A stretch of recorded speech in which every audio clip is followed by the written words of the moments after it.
To carry out their final takeover, they first removed banking regulations like the Glass-Steagall Act in the late 1990s.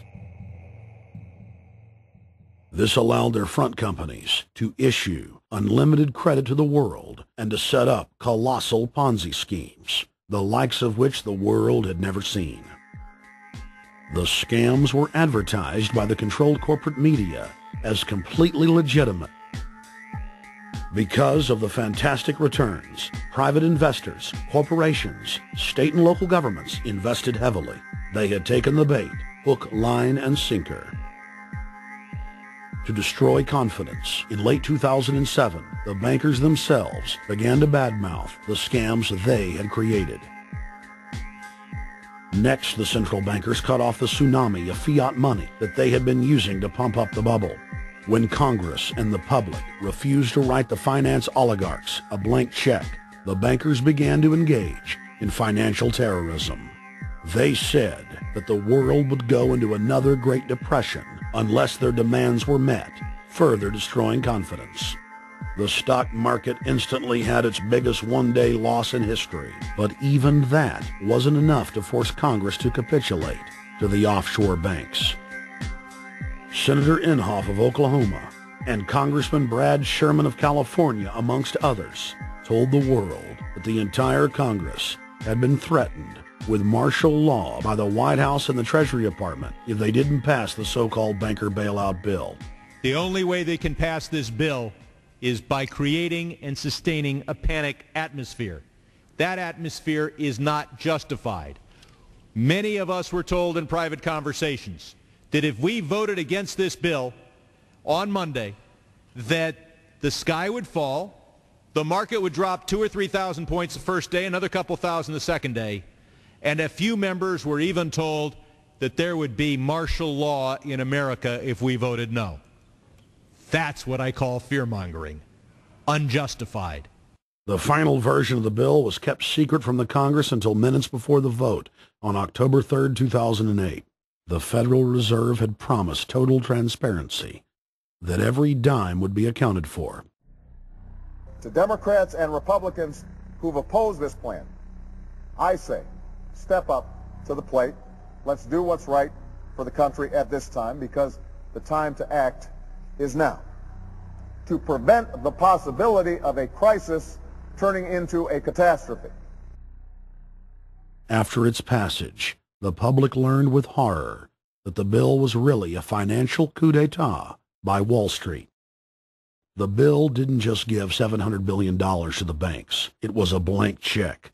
And as of February 2009, $9.7 trillion has disappeared into a black hole.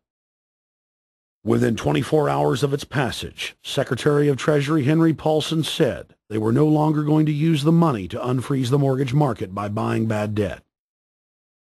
We went to Congress. Illiquid assets look like the way to go.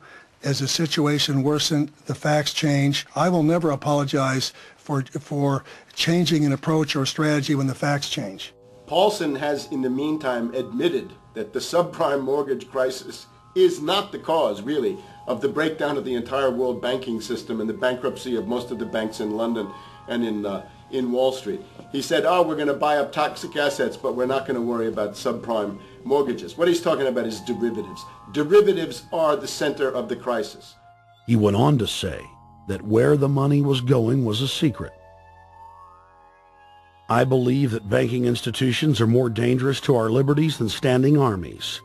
If the American people ever allow private banks to control the issuance of their currency, first by inflation, then by deflation, the banks and corporations that will grow up around the banks will deprive the people of all property until their children wake up homeless on the continent their fathers conquered. The issuing power should be taken from the banks and restored to the people, to whom it properly belongs. Thomas Jefferson, 3rd President of the United States. Secretary Paulson came in with the Vice President and Fed Chairman Bernanke and made all these assurances that there was absolutely a critical, immediate need to get rid of the corrosive derivative products, you know, all the different names for this and ubiquitous, sub-S retraded credit default swap, blah, blah, blah, blah. Okay? But they talked about them as though they knew what the hell they were. You got the money and you immediately said, what items, what auction? Now the Treasury just basically cut that out of the bill. And what we have here is a situation where banks are hoarding the money that they're getting from the TARP. They're using the money to purchase other banks. And all of a sudden, the Treasury sent a signal to the banks, forget about it. We're going to give you the money that you want, and you do what you want with it. Unless you direct it specifically, it's not going to happen. I don't think anyone questions, Mr. Kashkari, that you're working hard. Our question is who you're working for. Throughout its passage, President Bush and Senator Obama worked in tandem to get Congress to pass the bill without even having time to read it, despite the fact that in major polls, 98% of the American people were against the bill. The leadership in both parties were for it. And I really want to commend Barack Obama, because as we were involved in the this and that and different provisions of the bill to persuade people, he really gave them confidence that this was the right decision for the American people, even though it wasn't, in our view, a great bill for them to vote on. I want to take a particular moment to also thank an individual who's not here, and that is Barack Obama, who made numerous calls not only to all of us, but to members of our caucus, and helped us gather the votes on the Democratic side to pass this legislation. Bankheads then bragged to the press that they were hoarding the bailout money and using it to buy up smaller, healthy banks and insurance companies. Their plan was working like a charm. Next, the central bankers loaned the federal government back $787 billion of our own money at interest for President Obama's so-called stimulus package. And just like the banker bailout, Congress was given less than an hour to read the 1,070-page plus stimulus bill. Barack Obama, who had pledged on the campaign trail to wait 5 days before a bill could be voted on so that the Congress and the people could have a chance to read it, said that the stimulus was too important and it had to be passed before anybody could see it or read it, or the crisis would turn into a catastrophe. Doing little or nothing at all will result in even greater deficits, even greater job loss, even greater loss of income, and even greater loss of confidence.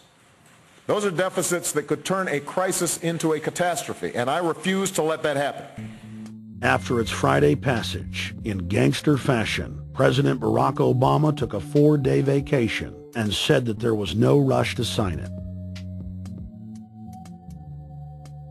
The spending bill was really a takeover bill, designed to further federalize the states and to pay off rich donors that had donated to both parties. As the world slid deeper into depression, the bankers celebrated the fire sale that they had created. I believe the phrase burdens of the office is overstated. Yeah, it's kind of like, why me?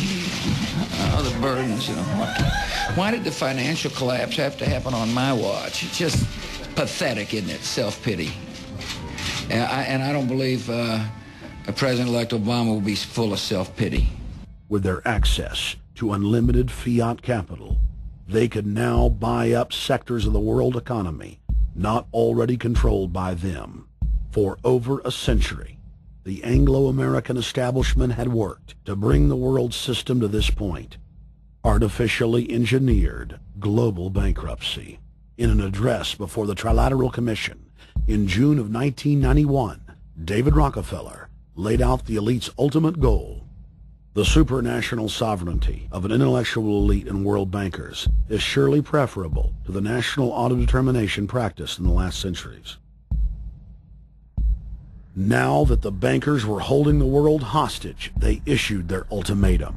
The only solution to restart the global economy would be to set up a planetary government ruled by a new Bank of the World, a Bank of the World owned and controlled by them.